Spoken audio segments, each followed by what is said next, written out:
Hello, everybody. It's Chris Wilson, Senior Pastor here at St. Andrew Christian Church, and here to talk about the sermon for Sunday. We are in the middle of Lent, and we started a new series a few weeks ago called The Faith That Travels With Us. And this particular week, the theme is Companions on the Journey.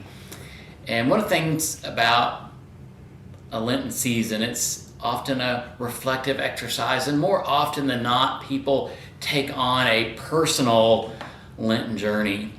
And one of the things I think is a misnomer is that we sometimes over-personalize or over-individualize the Lenten experience. And Lent and the journey to Lent, the preparation for ourselves for Easter, sometimes can more powerfully be done in the midst of time with others and not as some kind of self-discipline process for ourselves. The scripture text I'm going to have as a kind of a grounding for the sermon on Sunday is coming from the letter of Colossians chapter 4, and it's verses 7 through 17.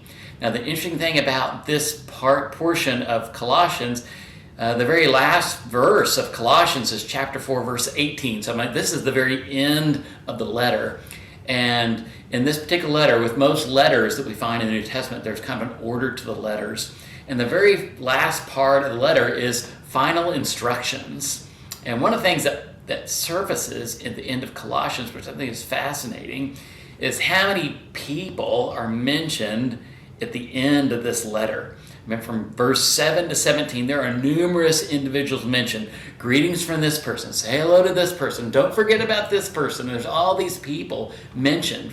Now, Colossians is one of those books of the Bible historically was attributed to Paul, but Colossians is probably someone wrote it kind of with Paul in mind, maybe one of Paul's followers. Probably not Paul that wrote Colossians is our guess from a scholarship perspective. But even so, the idea that one person writing the letter is not an individual passing on wisdom. It is a communal wisdom that's being passed on, that the work of the church, the work of passing on what it means to be a healthy, vibrant community of faith is not done in isolation. It's done in community with one another. So as you think about this Lenten series of a faith that travels with us, is that we are probably dependent, have an interdependent dynamic with other people in our lives. And I would say this companion on the journey, and I would say this communal dynamic that's important for the season of Lent, is this faith that travels with us is not done by ourselves. We need other people around us. And that other people can be in a variety of ways. There can be people that are living people, still alive, that are conversation partners with us all the time. There'll be those that have already passed on, and yet their wisdom still rings true in our minds and hearts. We still carry with us the wisdom of those that have gone before us.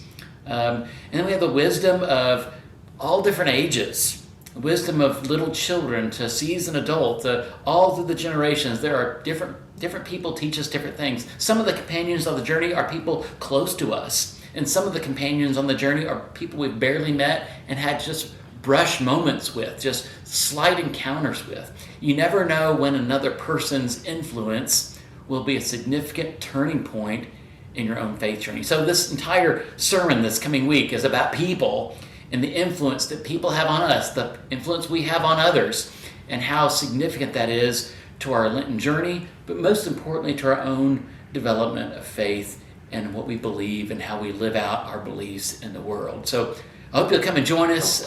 Bring with you, so to speak, in your mind, the people you're thinking of that are your companions of the journey that help you in your faith. And we'll explore and talk about that journey and those people this coming Sunday.